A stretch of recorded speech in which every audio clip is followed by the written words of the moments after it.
my email, by the way, I've got to say. We're live now, Lesley, before you say anything completely inappropriate.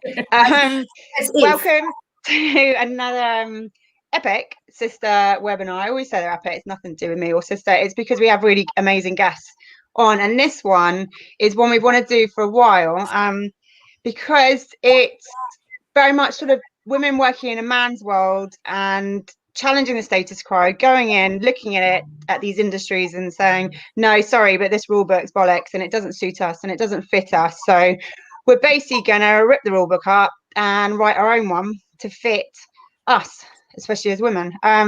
So we've got some complete powerhouses on. Lesley, I don't know, and that's the thing, like FX trading, just even saying it, I go, what the fuck? That just sounds, you know what I mean, kind of something. And I think that's part of the problem with it. It just is, especially for women, is this world that we're never going to understand, and it's very male and it's very complicated. So you've got an all-female team.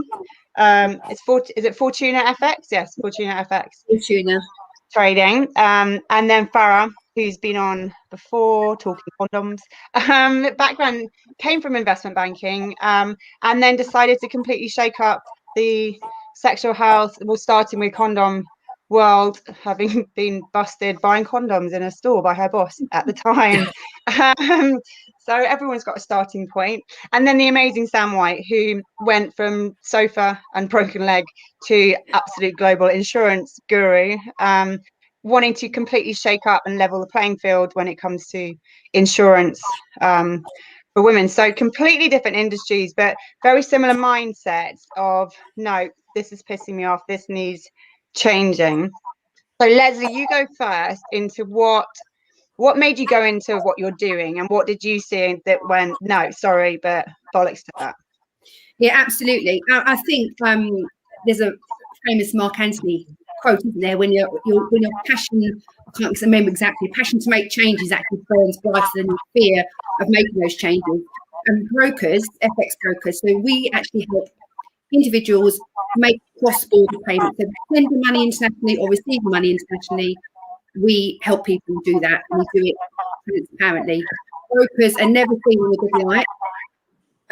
Is that my background? Yeah, there's something going on in your background, but you crack on. I'm in really quiet room, but anyway, so we brokers are notoriously known as snakes and suits. They hound you with cold calling, they hound you to make your first trade, they then hound you to make that profit, and they make hay while it's there. And then there's no inclination to have any relationship with people, don't care. They make the hay and they cold call.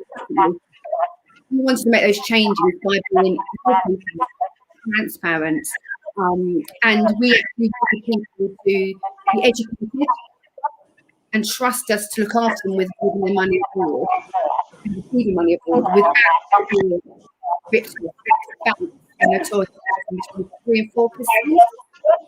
So we don't do that. We want people to be completely free with money, transparent, and we want to be like snow leopards and stilettos rather than snakes and thieves. And that's what we wanted to make. So we set up our own brokerage to do that. And it's all women, isn't it? Absolutely, yeah. All women. We're proud to see all female team. We have girls out of 4 languages. We're just thoughtful about things and how we do things, and we really want people to change. So, yeah. There's something. I'm not sure what's going on with your sound. It's really. Is it really yeah. 2 seconds. That's all right. I'll move on to Sam. I don't know if 2 seconds. Yeah. Let's hope it's not my technology that is. No, it's not you this time, Sam. It's not you. It's normally me that bothers the technology, isn't it, Emma? I know. So Sam, how did you get into the world you're in? And I mean, you've launched, you've got a multi-million-pound global turnover, and you launched Stellar Insurance over in Australia, female insurance, and amongst so many other things and setups. What did you see that pissed you off in that world? I mean, how did you get into it? Yeah, I mean, I started pretty young. I was 24 when I set up the first company, which I guess is quite young, I notice on the stats that women tend to set up businesses later in life than men. And I think that's a lot around how we socialize girls versus, and we've talked about this before, there's a very different approach to socialization of girls to boys. And there's a lot of issues around kind of encouraging girls to play it safe, be perfect. You know, I've read all sorts of research on this, and I'm absolutely passionate that we need to change the conversations that we have with children, so that when they get older, the breadth of opportunities genuinely does appeal to girls and boys, whichever direction they want to go in. But I just didn't like anyone telling me what to do. So, you know, at school, I was a bit of a pain in the arse. I got kicked out of loads of classes because if something didn't feel right, I just would have to speak up. And I remember once getting into an altercation with a teacher, and it wasn't, you know, I wasn't being rude or swearing at him or anything like that. But something had happened in the class where somebody'd written something on the board that was a little disparaging of him. And he'd assumed that it was one of the lads in the class, and he just went for him. He absolutely kind of dug into this kid. And halfway through his rant at this lad, one of the other lads in the class went, "Sir, really sorry, actually that was me." And he kind of went, "Oh, okay, well, you need to go to the headmaster," and did not kind of go back to the lad that he'd gone at and say anything. So I piped up with my usual sense of insolence, and I was like, "Excuse me, sir." And he was like, "Yeah." And I said, "Do you not think you owe Adrian an apology?" And he went up like a rocket and kicked me out of the class. And I think, you know, I think that sort of followed me through into my career. So the first job that I had a similar kind of sense of, look, if something's not right, we've got to kind of call it out, and we're not going to be quiet about it. And I don't think I ever really considered the gender thing, but I noticed that other women in the company were cognizant of it, or they were quieter. They thought it wasn't their place to challenge if they thought something wasn't right. And so I think very early on, you know, I started with this job. I thought, yeah, you know, I'm going to get into insurance. I'm going to grow my career here. But I quickly realized that I needed to be in control to get the outcome that I wanted. And so when, and we've talked about this, Emma, when I broke my leg and, you know, had a series of sort of life challenges, I kind of went, all right, now's the time to do something different. And I've set up in my sister's conservatory. And as Lesley said, in the annoying sort of strategy of brokers, I started cold calling and getting brokers on board. But it's not really until the last couple of years that I've been able to really build the business more in the way that I would want to, because you get bigger, you get more people, you get more funding. And Stella's my first sort of all-female team tackling insurance as a trajectory to just build products for women. So insurance sounds like a strange thing to be gender specific, but actually a lot of the policy wording, a lot of the way that the product's designed, presented, a lot of the people, it has a real male bias. And so what we said is, well, if women were building insurance, what would they want from it? What would it look like? And we kind of did it from there and launched Stella in July. It's going great guns. We're punch with it. What but on that, on the different things that you're, what are a couple of the main things that are different that you notice that the, like as you said, the policy is very male, that male bias is sort of when it comes to insurance? What, just some examples? Yeah, so much stuff. So emotionally, women are probably like my teenage self, have a stronger streak of justice and fairness, and they have a stronger desire for loyalty from the brands that they engage with.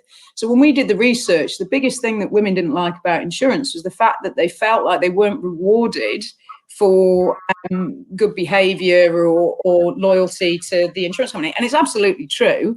The entire insurance industry banks on the fact that you'll take a policy out and that they'll discount you on the first year, and then on the subsequent years they're going to ramp your prices up and hope you don't notice. So you're actually going to be penalised for loyalty, and that kind of pricing strategy is present in a lot of the financial services sector. So when we built Stellar, we said we have to find a way to build the pricing so that we don't do that, so that we do actually reward people, over a period of time for staying with us. And there's other stuff like most policies will exclude damage to your property if it's by a partner, which of course means if you're a victim of domestic violence, you get hit twice, that, ex-partner comes around and trashes your car and you're not insured for it because the policy wording excludes it. So we had that removed from the policy wording. But for me, there's loads more that we can do with this. And I read a book, Invisible Woman. I love that book. Great book. Love that book. And, that in itself shows you how much stuff we don't even think about in terms of the way that products are designed that haven't really taken a female perspective into consideration at all. And, I don't think that there's, I always say this, I don't think there's a group of men sat in a room like deliberately trying to don't fuck her. Female. Well, maybe there is. But the net result, if the people in the room that are designing the products and doing the policy wording and everything all have a specific bias, then what's produced is exactly the same. It's funny, the reward thing. I was whinging, like I love a whinge last week, like about health insurance, and just saying, because my policy went out and I went, what is the point of me eating really well, exercising, being really healthy, never claiming anything? If I don't get anything back, I might as well just sit on my ass, get really fat, just eat shit and claim. So actually, exactly. It is that mentality. I get that mentality of I need rewards. Yeah, but also health insurance. You need that section in the book that talks about the amount of medical drugs that aren't designed for women that actually make us sicker, not better, because been tested on men. That there's a litany of examples of that, and health insurance is no different. It's not really well set up to support women's health. And the cars, I remember you talking about the car, like in Invisible Women, it's sort of like seatbelts and weight of everything is all tested on male bodies, isn't it? And 17% more women die in car accidents than men because the dummies they use are male dummies. If you're pregnant, it's really bad. There's no real consideration for that in the seatbelt design.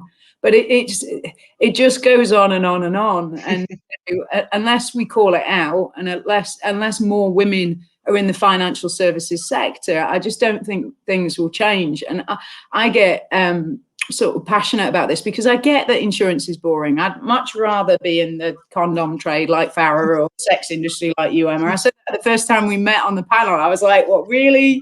We've got Jimmy Choo shoes, sex parties and insurance. Like, I was like, I'll get my coat.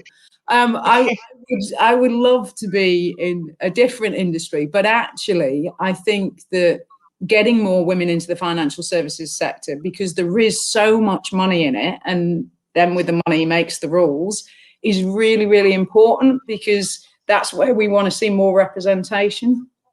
Cool. Well, moving on to condoms.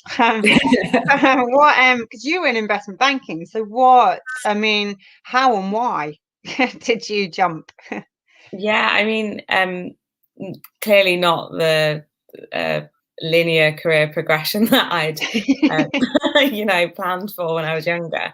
But I was in the investment banking industry. Again, I never really knew what I wanted to do, but just sort of fell into it. And typical Asian parents wanting me to be a doctor or a dentist, and going against the grain, and then probably wanted to disown me at this point. So, fell into finance and, enjoyed my time there, but ultimately spotted a gap in the market for sexual health products. And it started, as Emma said, as I bumped into my boss when I was buying condoms on my lunch break.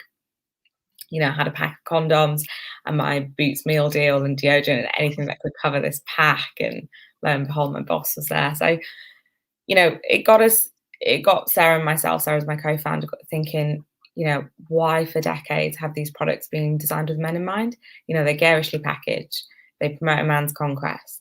They have really nasty ingredients, so it's really interesting to hear about the insurance industry and how they're not designed with women in mind. Well, condoms can have anesthetics in them, which make a man last longer, but super irritating for women and affects their pH balance. So it's just an example of how products have been designed purely for men.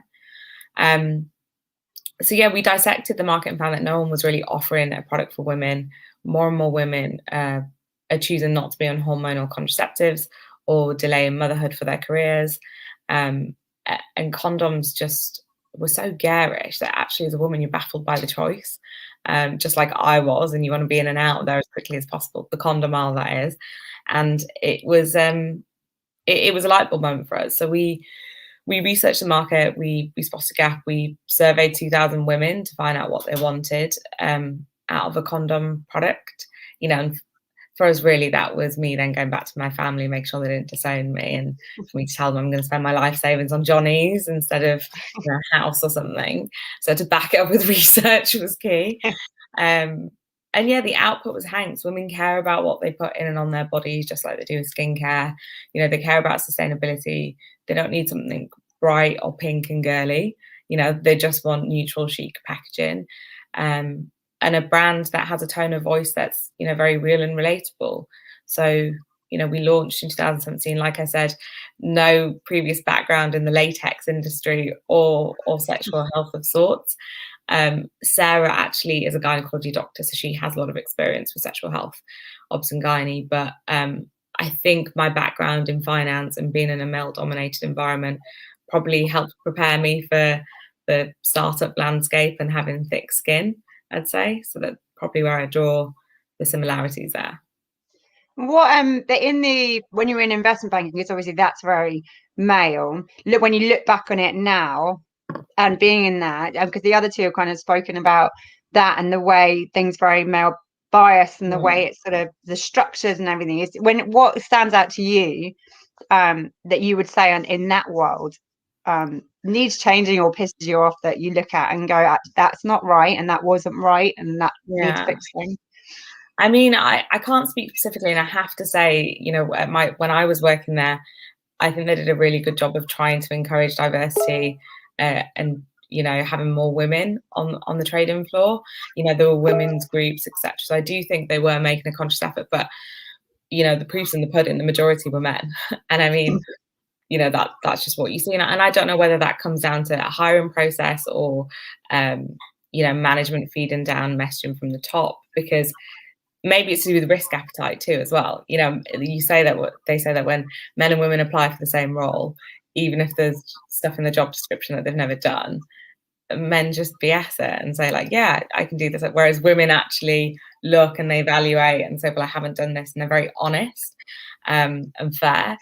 So I think that has something to do with it. I mean, one of the things I still think needs to change, and I think this will come with time and again, messaging from the top, is what I have seen is senior women, I felt have often shut the door behind them with their high heels. So, they work really hard to get to the top, but then shut the door behind them for other women. And this is not being specific to any company I've worked for. This is just my assumption and understanding, but perhaps it is that, certain women that get to the top in the finance industries have worked really hard, have either sacrificed family, partner, kids to get to where they have. And then to see younger generation, younger women who try and have it all and can truly have it all. Maybe there's a bit of resentment there, or I don't know. That's just one of the things I've seen that I'd like to see change. But I don't think it's a quick win. It is. I always say there's two types of women, isn't there? And the older women, the ones that made it, they're the ones that, don't want other girls to experience what they experience. So they're going to go, right, we've got you and help. And then they're the ones that go, no, fuck you.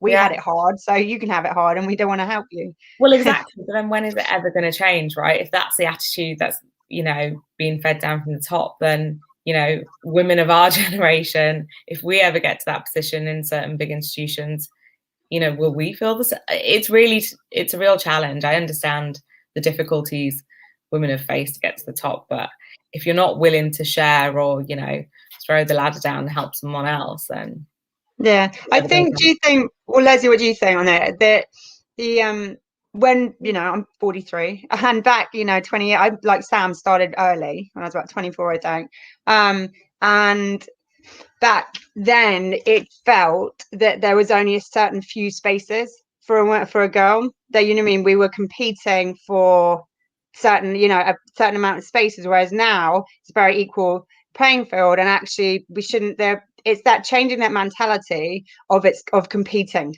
against other women for few spaces, whereas now it's 50-50, you know, it should be 50-50 in every industry, and, you know, or it's open, but it's changing that kind of, it's like messaging and bias in us, and just changing that to go, actually, you can relax a bit, you know, you can help each other out, you can support each other as women, you don't have to compete. I don't know, Lesley, what have you found in your doing what you do? You're silent. Hang on. Let me unmute. Oh, that's better. You can hear me better now as well. Yeah, that's better. Way better. I totally believe that we should have that door open for people to follow us behind. And I think there is now more role models than when I was younger. I'm a lot older than you. I'm 53 now. So I needed to literally prove myself. And in a male environment, Sam might be the same with this, you're a threat for the wrong reasons. Men feel really undermined if you're good at what you do in the same position as men are in. And, you know, you're percepted for how you look, not what's in here. And for me, it's all about sharing that love and encouraging women that you can be who you want to be. And there's definitely now more role models out there than there's ever been. Michelle Obama, all those people out there that people can look up to that definitely weren't there when I was younger. So to help encourage younger women to do a role that they think they may not be able to do, but actually they can, keep that fire in that belly to prove themselves, to get where they want to be. Absolutely. Yeah, and go for I was just going to say, to add to that, I think that's why we need men as allies. Like, we can't push them away. Just the example I gave earlier. You know, that's why we need to have men, whether it's our managers or, you know, sponsors or mentors who are male as well, because the reality is, sorry, I don't know whether it's my answering, so I apologise if it is. The reality is, it's still the majority of men at the top, and they have the influence. So we need men like that who you can champion and support equality. I think it's the system that's the problem, as opposed to men or women. Yeah. I read a fantastic article that was talking about, again, how we socialise girls, how we socialise boys. And the point that they made is that women are taught to compete for a husband. Men are taught to compete.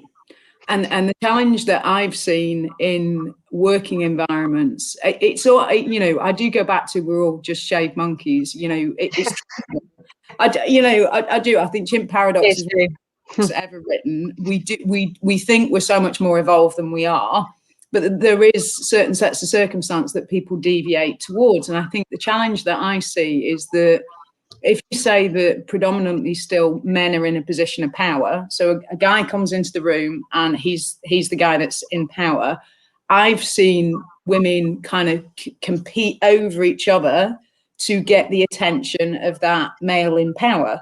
And, you know, I don't think they even realise they're doing it. It's almost a subconscious thing, but it drives those behaviours that are really unsavoury. And, you know, men play the game as well. I've seen guys sort of try and sort of, I don't know why this is happening, but they will set them up against each other. So they'll set the game of the rules, the rule of the game, so that, you know, these women will compete against each other for that one position, as you point out, Emma, that's available. And it still is a much smaller percentage of board seats that are available for women. So in large corporate entities, you do end up with this very small number of spaces, this dynamic that women are competing over each other anyway, you know, one guy in power, and it's a shit show. And, you know, I instead of us going, fuck this, we're not playing this game, we're all going to band together and we're going to support each other so that this dynamic doesn't ensue, people revert to type, and they revert to those behaviours that feel comfortable to them. And that, for me, I think is the ownership that we have to take as women, to kind of challenge our own behavior in sets of circumstance to go, am I being supportive or am I being a blocker? Do I feel threatened? And it's hard sometimes to, you know, look at yourself. And I've had sets of circumstance where I felt that moment of kind of insecurity or whatever. You know, I always try and support the women that I have around me. So, you know, I want to encourage them to do more of this sort of stuff as well. And, you know, you do that panel, you have that conversation. You have to put yourself outside of your comfort zone, I think, in that circumstance, and go, just, you know, having some limelight does not take away from me at this point. But I do think you've got to question yourself a bit. Yeah, you have to. I was saying that to someone last week. They said, how are you doing in like business and stuff? And I said, you know, it's weird. And I think, because I love my sports, and I said, I feel benched. It's weird. It's you when you're used to leading in on the pitch in the game, and you're a player on the pitch, and you know, you're getting to help and get the goals, and suddenly you realize that by putting the best players you have to play the current game is not you, which for us is all digital and tech. And you go, well, actually, they're my best players and they're way better than me, and I'm going to have to lead and sit on the bench. But still jump up when they get the goals and jump. It's a very weird. I said that's the only way I can describe the last year. Like for me in the business world, is I've had to play a completely different set of players that doesn't include me, and that's exactly that. Mindset. And we're used to that power being wrestled off us as well. Let's not forget. So we do, if you do take that more mentorship senior role, we are used to being moved out of the way by a guy that wants that role because that's his natural position. So we have this view that if we're not useful, then we're going to get benched permanently. Because, you know, even girls, I see it with my daughter and my son. My daughter is much keener to be independent. She's much keener to kind of show how she can be valuable. I mean, my son's quite happy to sit there and let me put the shoes on for him. Like, you have to literally pull yourself back and like, no, Harry, you can put your own shoes on. Whereas Frankie will be, get off, I want to do it myself. And I think we have that in us, that if we're not doing the do, then somebody might get rid of us and we become obsolete. And that's where you get some of these tensions. Well, it's like you were saying with insurance about being rewarded. It's that if we're not feeling useful or rewarded, then Sorry, what were you saying, Lesley? I think females, we're more concerned with that imposter syndrome than men will ever be. You know, whether you're good enough to do what you're supposed to be doing, and that imposter syndrome gets you all the time. Actually, should I speak up? Should I say that? For some reason, men just go for it and puff their chest and beat their chest to get to that role. Where we're going, we physically beat our chest, but I think for us, there's an element sometimes in our female makeup of a slight self-doubt that we're going to be good enough to make those changes and step up when we really are, and we've just got to accept that we can do it. It is how we socialize them as well. Yeah, you know, even when you're cognizant of it. I mean, you know, with all the books I've read, and I'm gay for Christ's sake, so I haven't even got like a husband giving the kind of the other side of the role model. I still find myself slipping into stuff. Like, I had to make a conscious effort not to be giving my daughter the pink plate and my son the blue one. What the hell are you doing? This is insane. But you fall into the traps. Yeah, you do. I'm looking at, and that I do, you know, one boy, two girls of being harsher on the boy and the whole man up type thing. And the girl, it's there, it's every day, and I can see myself doing it. I'm like, stop it. You know what I mean? This is what you're talking about the whole time, all day, every day in the workplace. And you've really realize how ingrained that messaging is. And I'm not talking about putting them all in grey clothes, because actually the girls, there's something in your biology that they just gravitate to wanting to look after babies and putting glitter and pink on, and you know what I mean? There is an element of something that just comes naturally on the nurturing side. Haven't you? In a toy shop, there's pink toys, and the trucks are blue, aren't they? So until you make pink trucks, it's going to be, it starts from a toy shop, isn't it? And it should be all about providing a service that you want as an individual, really, whether you're male or female. I think as females, you have that nature and care and nurture to want to give what you would expect to be given as part of your service. But you've all said in the world that you operate, that actually part of that difference of going into men's industry, well, industries that are very male, and what women, where we differ is we want the, you know, there's the empathy and the ethics and that side of it, which is sort of something that kind of just comes, doesn't it? Is that in us, which we have more of a responsibility to us, whether that, do you think that's empathy? Do you think that's kind of that awareness that things affect other people, and we want to make that right? Apparently the bit in the brain that's responsible for a conscience is 10 times bigger in the female brain than it is in the male. You can take from that what you will. I mean, we are more collaborative, and I see that in, you know, all the female founders that I know have all built businesses not just to make money. I don't know one of them built a business that hasn't got some kind of social purpose behind it, or that has taken into consideration the human impact. You know, as Farah was saying with her product, she knows that the product that's designed at the moment is only serving one half of its customers, and is actually potentially, you know, physically distressing in some sets of circumstance for the other half. So it's not how can I make more money from selling more condoms at a cheaper price. You know, the materials you may be able to get cheaper, but you get the adverse response. And I find that with all of the female founders that I know. And I think, again, that's the strength that we have, that the world needs right now. We need more businesses that give a shit about the impact that they have on the world, and that aren't just doing things for the sake of doing them. There's some appalling businesses that have been allowed to survive doing things that really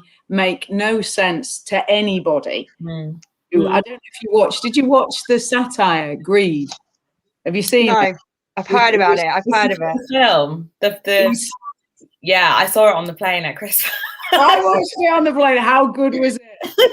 It's very spot on. And it's Steve Coogan, and it's obviously a takeoff of some very prominent entrepreneurs that have done quite a lot of damage. But you look at the business model, and it is absolutely something that happens time and time again, where, you know, they'll borrow a load of money to buy a business with assets, strip all of the assets, bleed it all out in dividends, and then make the business go bump. And, you know, the whole of society pays for that. Everyone pays for that. And then one of these guys is sat on a super yacht having a whale of a time, and, you know, the whole cycle starts again. Well, that's the world that we want for our kids. Like, how does anybody kind of sign up to that and go, yeah, that's a great idea, let's lend money to this tosser that's done it 3 times before and is going to do it again? Yeah. That's not the businesses we want. It's not, but I do think it comes down to risk appetite, and I don't know whether part of that is inherent, like as men feel more confident in taking these risks or convincing banks that they can. I don't know. I've not seen it happen with women so much. I'm not saying it's the right thing to do at all, but it's just an interesting.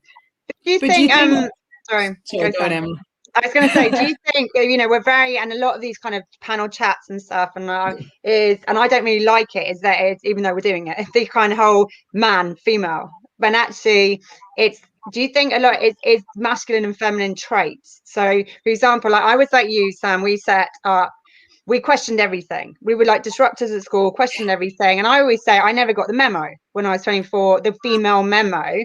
I was just angry and wanted to do something. But do you think, but I've always been called aggressive and assertive, and I've always, you know, had very strong masculine energy and masculine traits. So rather than it being an offensive, women are weak, this and men, do you think there are masculine and feminine traits in all of us and energies, and it's some for and sure. In business, But I think, you know, it's interesting your point. You called aggressive.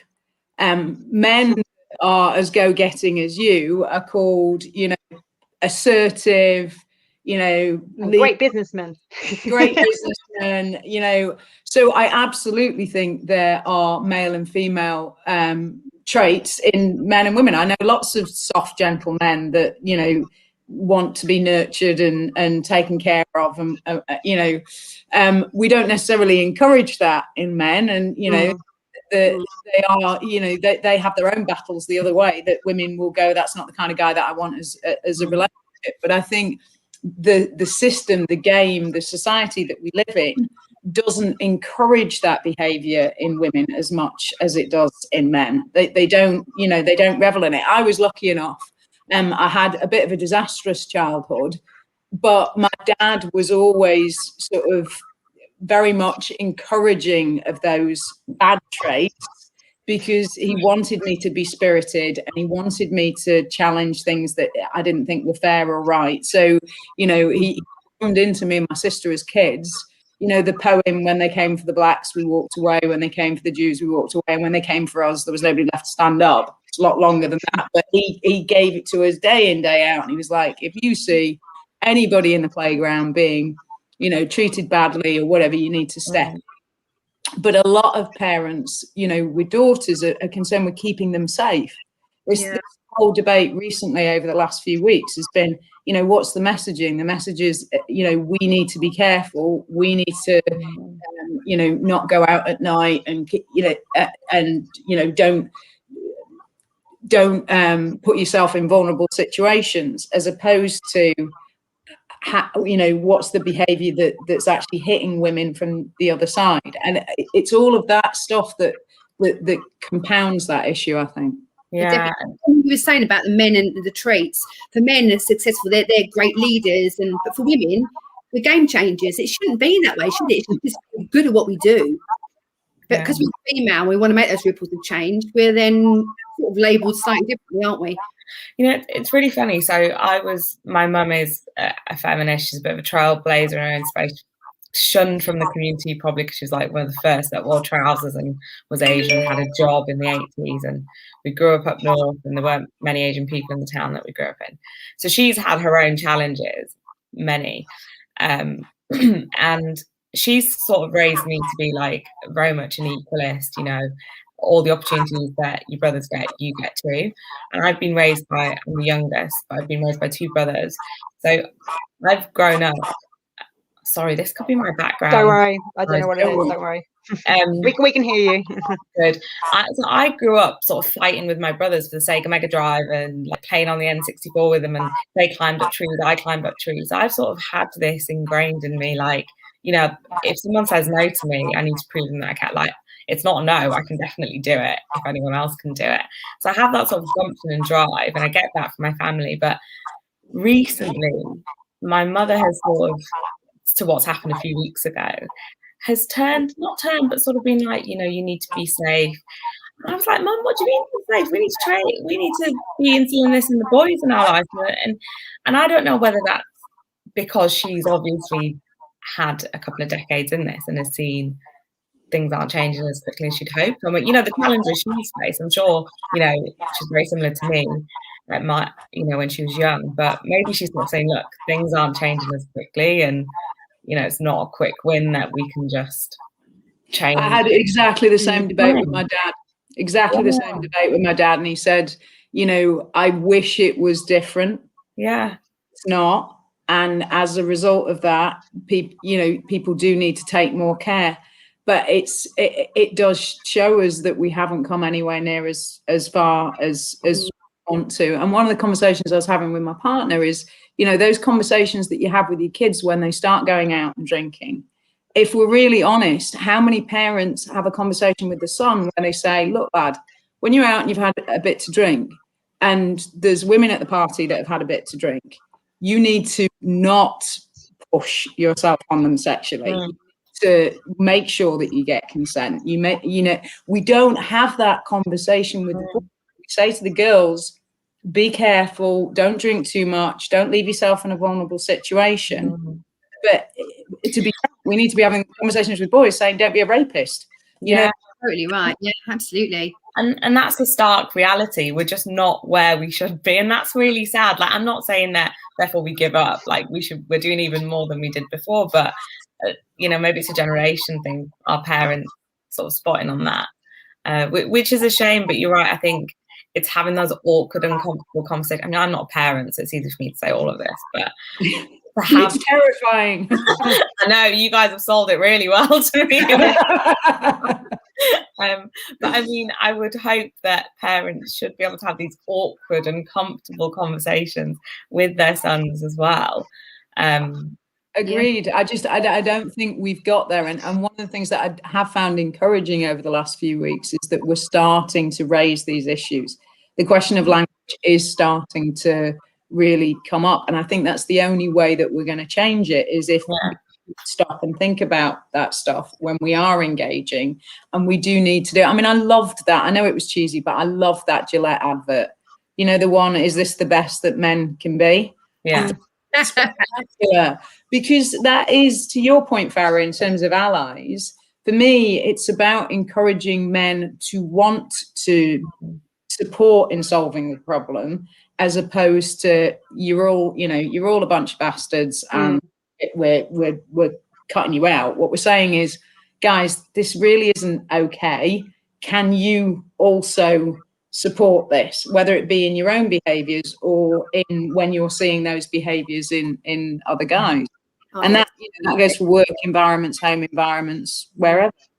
Yeah, it's that I had a conversation with some male friends, and they're like, weren't really getting it. And I'm like, well, how many times have you been out and if a guy, one of your mates is being inappropriate or said something, or I'm going to smash the back doors in, and like, you've heard it. We've all heard it. I mean, I've heard stuff and should have said stuff and laughed. It's not. And I'm like, you've got to get into that thing of saying that's not cool, mate.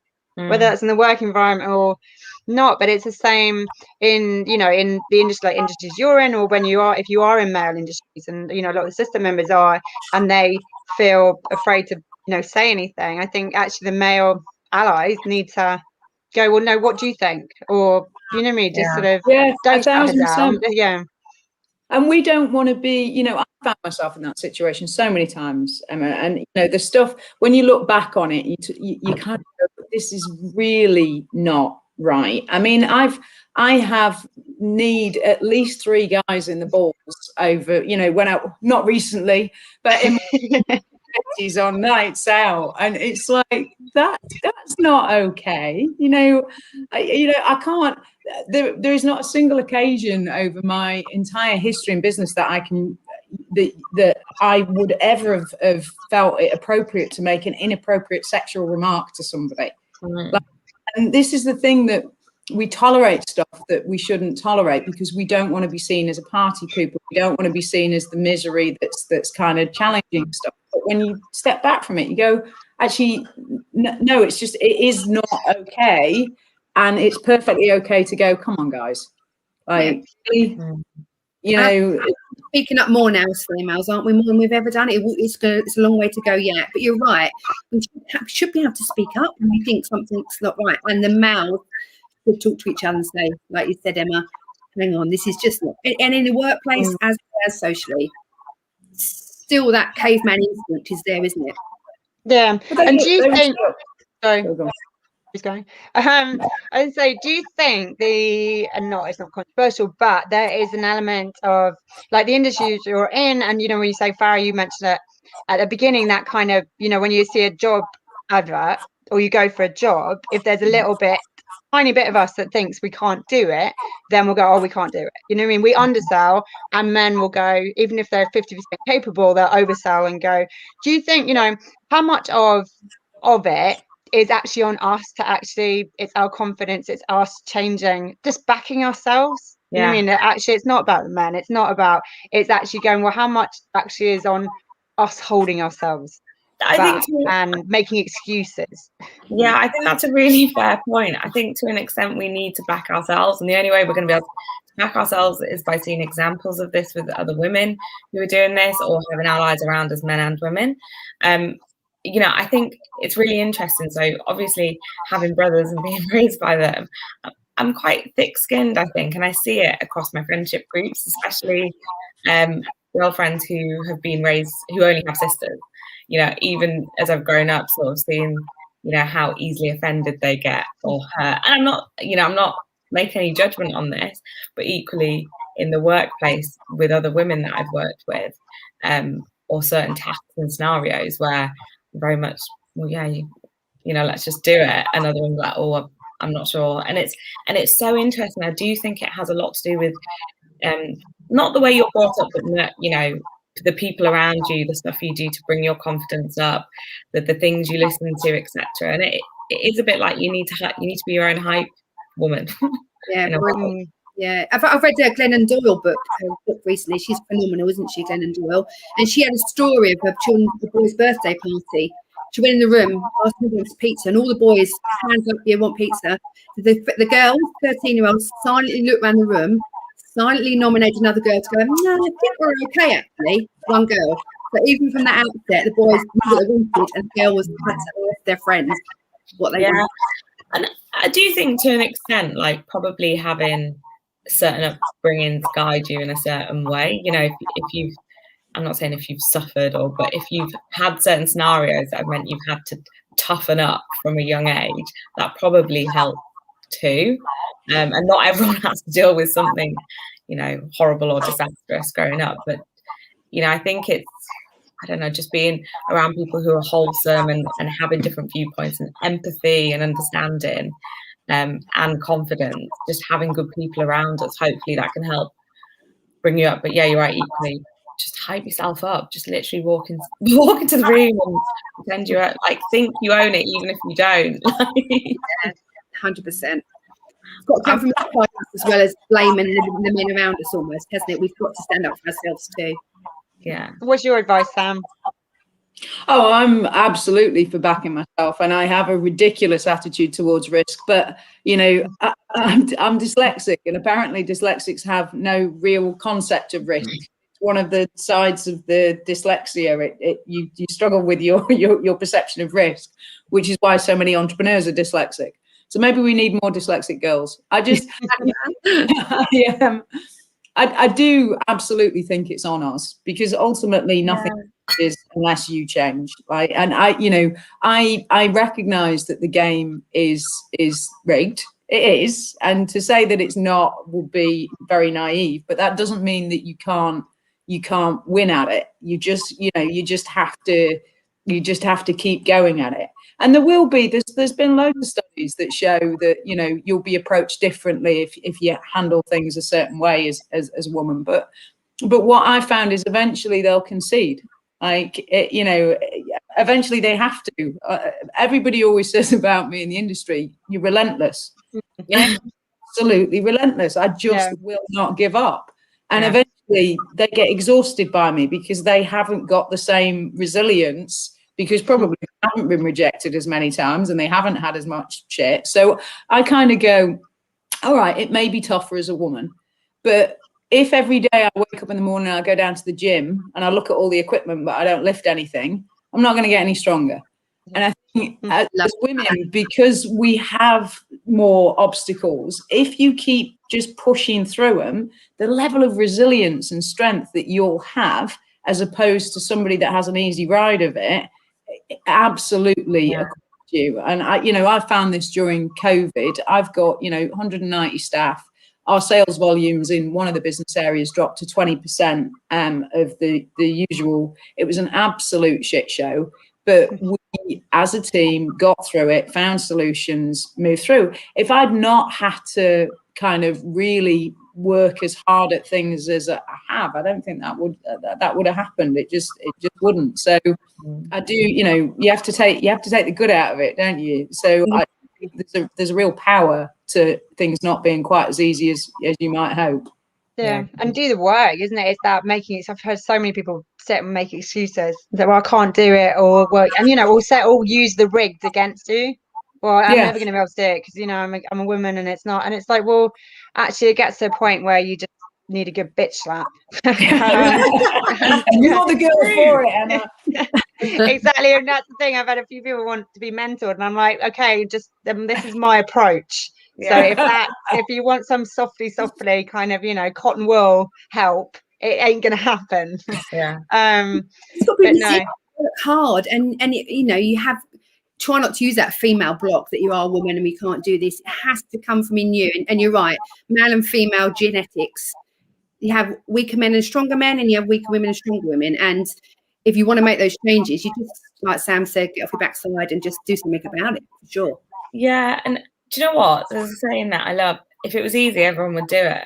Life isn't easy. Like, you know, everything isn't handed to you on a plate. Like, if you want it and you're hungry, go get it. Like, you can go and get it, and it's going to be tough, but you can do it. You just got to work for it. That sounds really like, but that is it. It's true, and it is exhausting. I said that to someone yesterday. He said, "Why do you question everything?" And I went, "Do you know what? Every day I don't want to be me in my head, and I hate the fact that I question everything. But it's just the way my mind works, and it fucks me off the whole time. But you know, our females' mind work. Look at this group that goes on with you, Emma. There's no male group that have a malhood or a sisterhood. There's not. It doesn't exist, and that's where we get our strength from, isn't it? If females do collaborate, there are females that clap each other down. But the majority of this is sisterhood. Males don't set up groups like you've done to support each other. I don't know one that network. Men don't network like women do in that way. It's brilliant. Yeah, I mean, they don't need any help. Exactly. Cool. Well, do you know what? I'm going to leave it with just a one last bit each of you. Just if you were sat with your 18-year-old self next to you, what bit of advice would you give them? Lesley, you go first. I would say don't listen to the knockbacks that you get as you go along, and push harder, because I did get knocked back in the beginning of my career and think I couldn't do it, and I would have got a lot further down the line if I'd have listened to my inner self. So just keep going. Oh, go Sam. Oh, my 18-year-old self, put the pizza down and start taking physically, I think.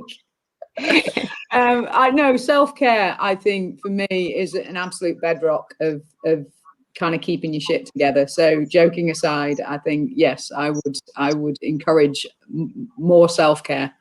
Yeah. It'll be Farah. Keep bullshitting your way through life. And no, I mean, I agree the self-care thing. I think I wish I had more confidence in myself at 18. I worried way too much. And I just tell myself, honestly, keep doing what you're doing and be yourself, and don't panic. It will be out right in the end. Yeah. Cool. Do you know what? Thank you so much, you guys. That was amazing. Little snippets into the crazy worlds that you guys work in. But we just quick mention Gibson's Goodology, amazing drinks, CBD infused wellness drinks, sponsor all our webinars, and there's 25% off for Sistr. So that's all in the text attached to this webinar. But thanks, guys. Thank you.